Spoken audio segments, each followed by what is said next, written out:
Right, then this hasn't happened, really. With some of the scout reports that we do on players, normally we put just some absolute random obscure player out there, and then you guys go, Jesus, and then Dortmund sign him. That's pretty much been the way of it over the last couple of years. However, you lot got in front of us on this one. That's because United have been linked with a young man, and it's a young man that none of us have done a scout report on, at least that I'm aware of. So I actually got requested to do a scout report. This is the scout report, and it's a player that has come out of nowhere, really, in terms of the link with Manchester United. But it's also a player that, do you remember that we did does it tick all the boxes for Ten Hag? Like, does he play in Holland? Yeah. Is he in Ten Hag's WhatsApp groups? Yeah. Well, this guy's in there. He's another one that's familiar to Erik Ten Hag, and it's Turkish international Orkun Kökçü. Yet again, another cheaper alternative to the absolutely bonkers eye-watering fee that you're going to get for Frenkie De Jong. Feyenoord have been flying in the Eredevisie, and Kokcu has been a huge reason why. What makes him a potential Frenkie De Jong alternative is the different types of passes that Kokcu is highly effective at making. And he can contribute in different situations and in different styles of play as well.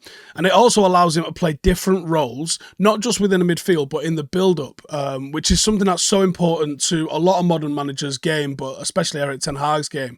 He's got the option to sit deeper. He can orchestrate the attack, or he can get further forward, get in between the lines, or he can do a combination of both, because it's the combination of both that he's currently been doing for Feyenoord. He is effectively viewed as a complete midfielder, proficient in a number of different aspects of the game. His work rate is absolutely top draw. His energy levels have been compared to a prime Thielman before he tossed it off. And the technical ability, right, it's not me doing this, but some of the reports that I've seen have compared the technical ability to David Silva. He was pretty good.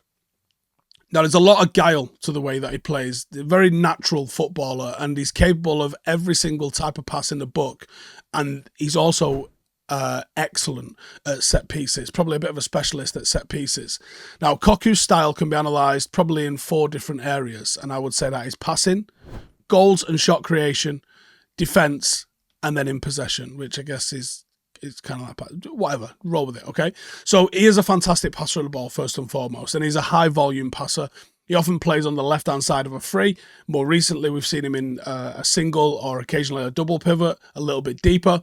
He plays really short, sharp passes in the build-up, and he's excellent progressing when he combines with a little bit of risk and a little bit of accuracy.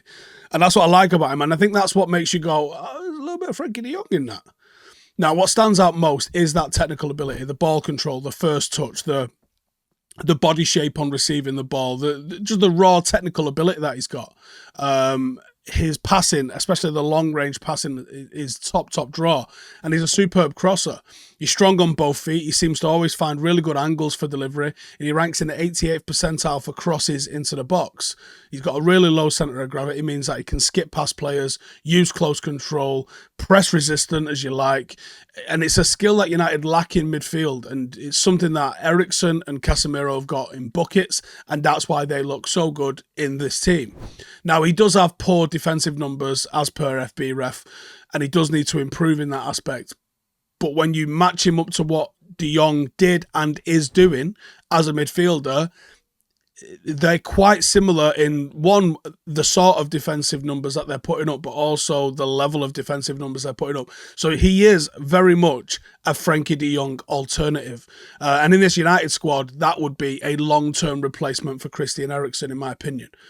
Now, he is willing, and he is a good presser. That's one thing that he's excellent at. He's in the 96th percentile for attacking third tackles, which means that, yeah, defensively, this is no prime Makalele, but up the pitch and putting pressure on the opposition, he's literally in the top 4% in the world in doing that. Last season, he played 44 times in all competitions, and in that, he racked up 3,758 minutes in total, and he managed 9 goals and 8 assists, which is very healthy numbers for a player that's operating probably on the deeper line, as around about a 6. This season, he's got 12 goals and 4 assists, so the assists have dropped off a little bit, but the goals have increased. And he is also in the 97th percentile for dribbles completed. He's in the top 1 percentile for goal creating actions, and he's in the top 5 for key passes, expected assists, shot creating actions, and progressive passes. This is a footballer that's going to open up defences for you.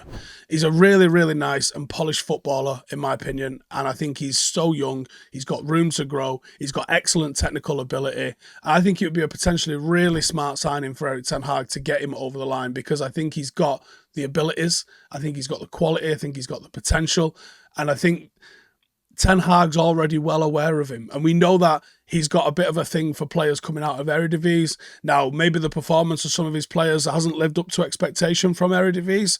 Maybe that might have changed his mind a little bit, but if we have to look at what he did last season, project forward what he might do this summer, then I think Kokcu could be an excellent shout for Manchester United. Now, we've done scout reports recently on Enzo Lafay, Kakare, and also Kokcu. He is currently being touted as one of the next big things to come out of that French talent pool. And he's a little fella.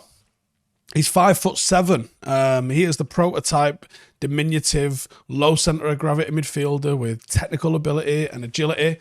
And if you're sitting there going, all right, one of my favourite players that never played for United, that I actually love watching, I think he's an absolute joy to watch, is Verratti. And Verratti is who this guy reminds me of. Maybe Thiago to a certain extent as well, but Verratti is who I would say, that's this kid. Passing-wise, we know he's a really good passer. He's a good technical passer, excels in all areas of the pitch, gets a lot of assists, wonderful vision, wonderful way to pass, knows when to release, when to do it at the correct time. And he's been playing as an 8 primarily this season for Lyon, but you can also play with a 6 and allow the building up to go through him. He is a real creative force. Playing as an 8, he's been given a lot of freedom to get forward, and he could even have a very similar role with Casemiro behind him at United. He would be a threat all the way across the park. He likes to dribble, and he's got unbelievable dribbling. He's only small, so he's got fantastic dribbling and really good strength. There's a combative nature to him. He looks a lot stronger than his frame suggests he's going to be. And they're 3 different style midfielders. They'd all probably play the same position, more or less, but they're 3 probably different. I want you guys to let me know, out of those 3, who would you be signing? Because I think there's a real chance. If you went for Frenkie De Jong, you're getting Frenkie De Jong. And it's probably a low percentage chance you're going to get Frenkie De Jong, but that's all you're getting. You might be able to get 2 of these for the price of a Frenkie De Jong. Would that be better? Let me know in the comments. See you in the next one. Hey, thank you for watching the video. If you are new around these parts, then don't forget to subscribe. My channel is proudly supported by my community on Patreon.